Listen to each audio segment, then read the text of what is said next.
Your guide to parsnips. A root vegetable closely related to carrots, parsnips are sweet and nutty in flavor. Though they can be eaten raw, they're more typically consumed when cooked. Parsnips are an excellent source of nutrients like fiber, vitamins, and minerals. Harris model. A variety with smooth white skin, straight roots, and finely grained flesh. It can grow to 12 to 15 inches long in about 130 days. It needs surface protection during cold weather and prefers loamy, well-drained acidic soil. Hollow crown. An heirloom variety from England named for its sunken crown-like structure at the base of its leaves. Roots grow to more than 14 inches long and require deep soil tilling. It can take up to 3 weeks to germinate, but the process can be sped up when your soil is warmed with a covering of clear plastic. This variety prefers well-tilled acidic soil and needs regular water, and you can harvest your hollow crown from mid-fall through winter. Cobham Marrow. A variety that develops roots up to 8 inches long. One of the sweetest parsnip varieties, it germinates within 3 weeks and is highly resistant to canker disease. It's harvest ready in about 120 days, though its flavor will develop further when it remains in your soil past the first couple of hard frosts. For this variety, till your plant beds 12 to 16 inches deep. The Student. An American heirloom parsnip dating back to the mid-1850s. Its roots can grow up to 30 inches long if the plant beds are deeply tilled. This variety has a sweet and mild flavor, which will increase if left in the ground beyond the first couple of frosts. It does need some surface protection to remain viable. It takes about 95 to 125 days to mature and does best in partial sun with moderate watering. All-American. A fast-growing variety, becoming harvest-ready in 95 days. The flesh is tender with a sweet, nutty flavor. It's disease-tolerant and can be left outdoors through most of the winter when it's well protected by straw mulch or row covers. It does best in partial sun with light watering and should be planted in loamy, slightly acidic soil.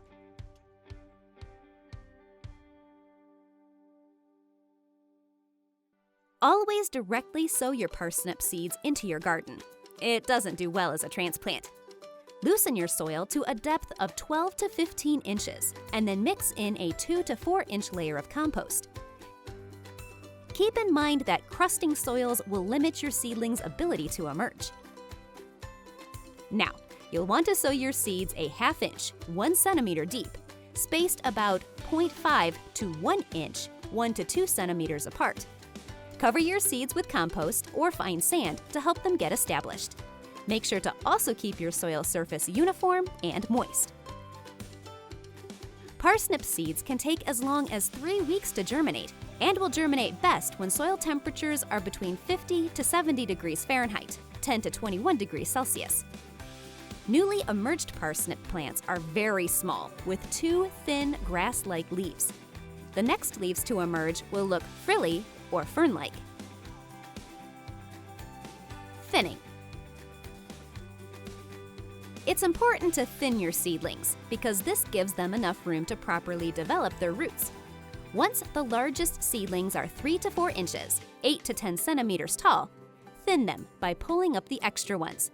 Your remaining plants should then be spaced about 2 to 4 inches, 5 to 10 centimeters apart. While thinning, be sure to eliminate any weed seedlings as well. If you're growing a bigger variety, leave a bit more space between seedlings. Pollination. Parsnips are pollinated by insects. Typically, they don't need pollination to form their roots, but if you're growing for seeds, then they will need pollination. Deep, fertile soil is essential for the successful growth of your parsnips. Smooth roots are fairly hard to establish in heavy soils, so keep that in mind. Parsnips need consistent moisture, but one good thing is that they're relatively untroubled by insect and disease pests. In general, they need about 1 inch, 2.5 centimeters of water each week.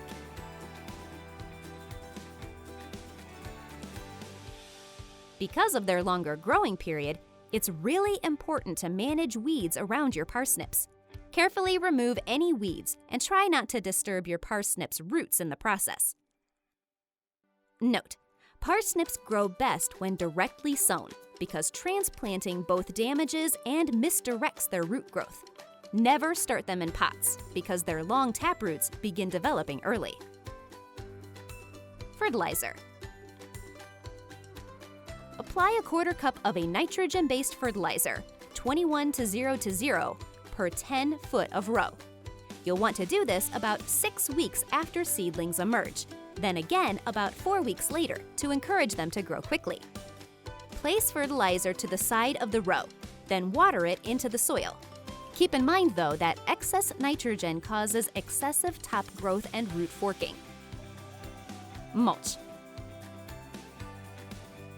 Adding a layer of mulch, like grass clippings, leaves, straw, or newspapers, helps conserve moisture and reduce weeds around your parsnips.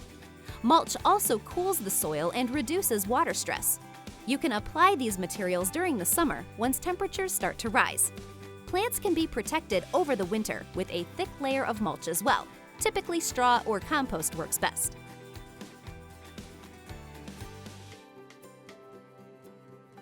Radishes can be grown with your parsnips as a marker crop.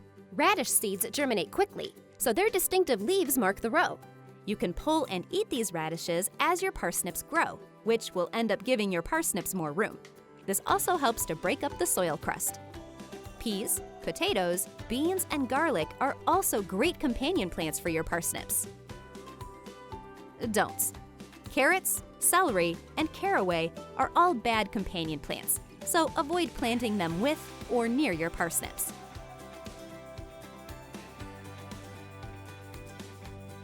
Aphids.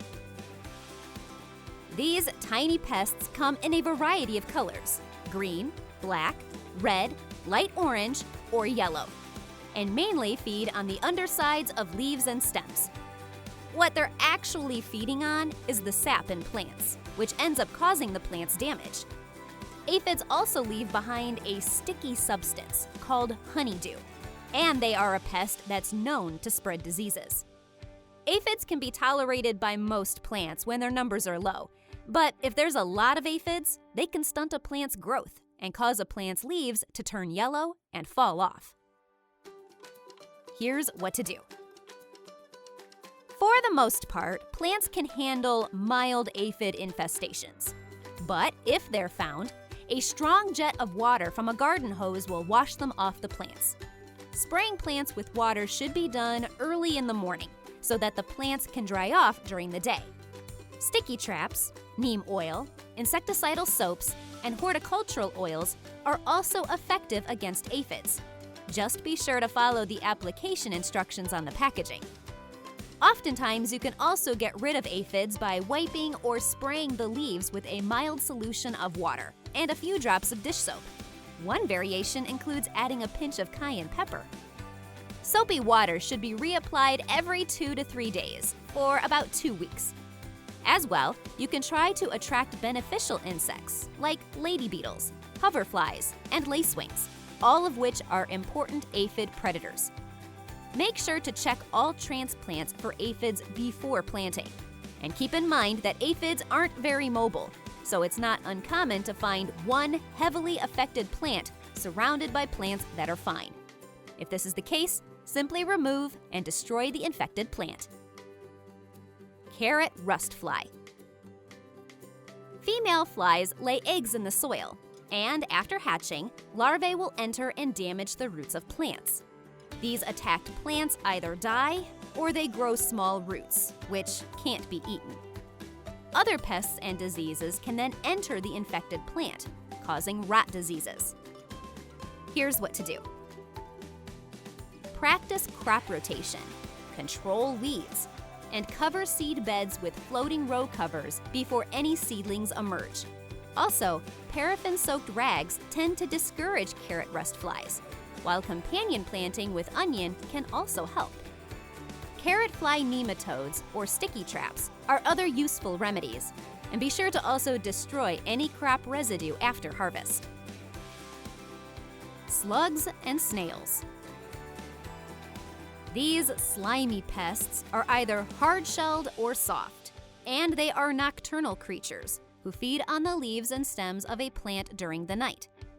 The feeding damage from these pests leaves irregular-shaped holes behind. Leaves can also be shredded or eaten entirely, and there will also be slime trails on nearby rocks, plants, and walkways. These pests thrive in damp conditions, damage a plant's growth, and also affect a plant's ability to form roots. Here's what to do. Wet conditions encourage slugs and snails. So, although it's important to keep the soil moist, it's just as important not to overwater any plants.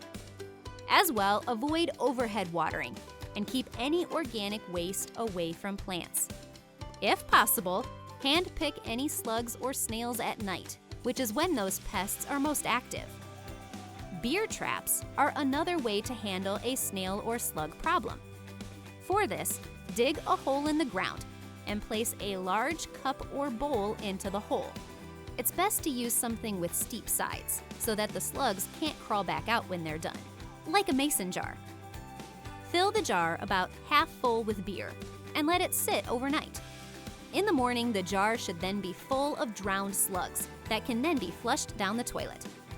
Another option is to place a barrier of diatomaceous earth, a natural powder made up of the skeletons of tiny aquatic creatures, around plants to keep snails and slugs away.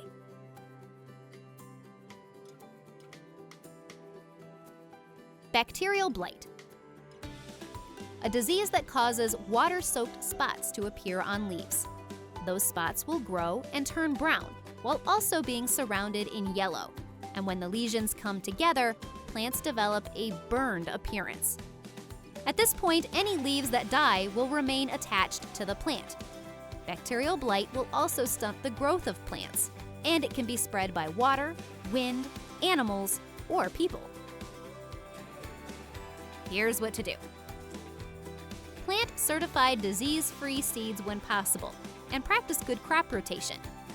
Use drip watering methods, or any watering method that focuses on only watering the base of the plant. Avoid splashing water onto plants, and make sure the plant leaves are kept nice and dry. As well, ensure good ventilation and air movement by spacing plants properly. This will also help reduce any humidity around those plants. It's also important to control the growth of any nearby weeds. Another thing that can be done to avoid disease is to treat seeds with an antibiotic before planting to kill off the bacteria. Finally, spray plants with a protective copper-based fungicide before any disease symptoms appear. Fusarium root and stem rot. This disease causes the stems of a plant to swell and become distorted at the base of the plant. Any affected areas will begin to wilt and turn brown, and eventually these areas will dry out and harden. As well, deep, dark rot will grow into the tuber and form cavities, while there's also a growth of white mold. Typically, this disease is spread by infected transplants. Here's what to do. Plant disease-free roots, or use cut transplants rather than slips. As well, practice crop rotation and treat seed roots with an appropriate fungicide before planting the roots into the garden. Keep the garden free of any plant debris, destroy any infected plants, and avoid overhead watering. It also helps to improve the air circulation around the plants. Parsnip canker. This disease appears when temperatures are low and humidity is high. At first, reddish-brown spots will appear on the stems and roots. It can also affect the shoot system of a parsnip plant. Leaves will get brown lesions, which are typically surrounded by a green halo. The lower part of the petiole, the leaf stem, will also have brown spots. Here's what to do. Plant resistant varieties when possible.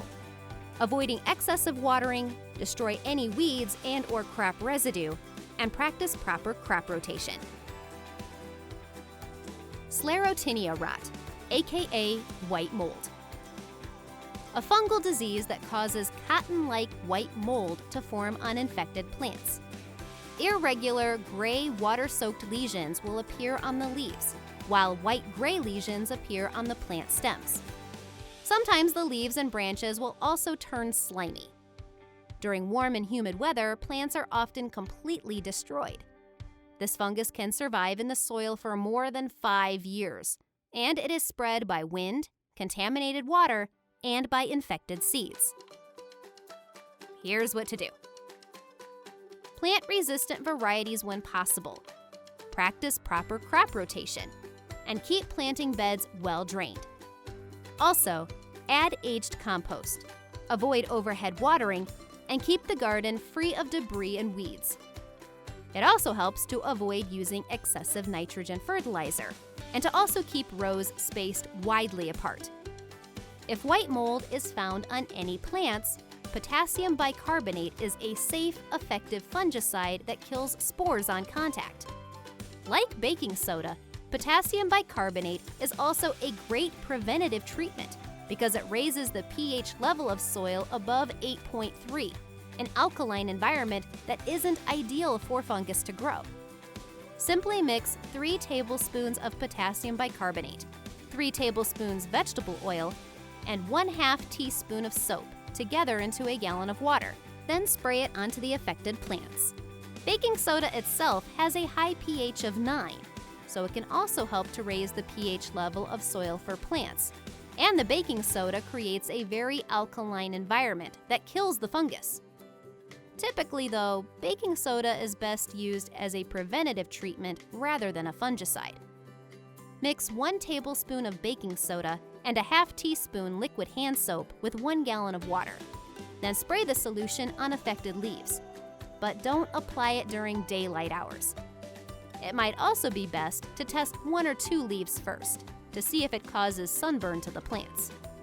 In general, though, as soon as diseased plants are noticed, those plants should be destroyed immediately. If the soil is infected, try to remove as much of it as possible and then replace it with clean soil. Barriers like plastic or mulch can also be used to cover the infected ground and prevent the spread of the disease. If possible, it's also important to remove all crop residue after harvesting. This disease can survive and develop if residue is left behind. And since white mold spores are long-lasting, the spores could survive the winter in this residue, if given the chance. White tip. This disease is caused by poor soil drainage. Moist black to brown stripes will appear on the roots, which take on a rubbery-like or soft consistency. White tip will continue to progress, even during storage, in low temperatures. In humid conditions, a white and dense mold will form on affected plants. Here's what to do. Keep any fertilizer and watering schedules balanced and consistent. Harvesting. Parsnips can be harvested once their roots reach full size, which is usually after about 100 to 120 days. Use a digging fork to loosen the soil. Pull up your plants by their tops and trim off their leaves. Storage. Wash and store your parsnips at 32 degrees Fahrenheit with 95% relative humidity. In these conditions, they'll keep for 2 to 4 weeks. As well, parsnips can actually be stored in the garden under heavy mulch. You can also dig up and store them in moist sand in a cool cellar for several months. Note: just make sure not to store your parsnips with or near apples or pears, since these fruits emit gases that cause parsnip roots to turn bitter.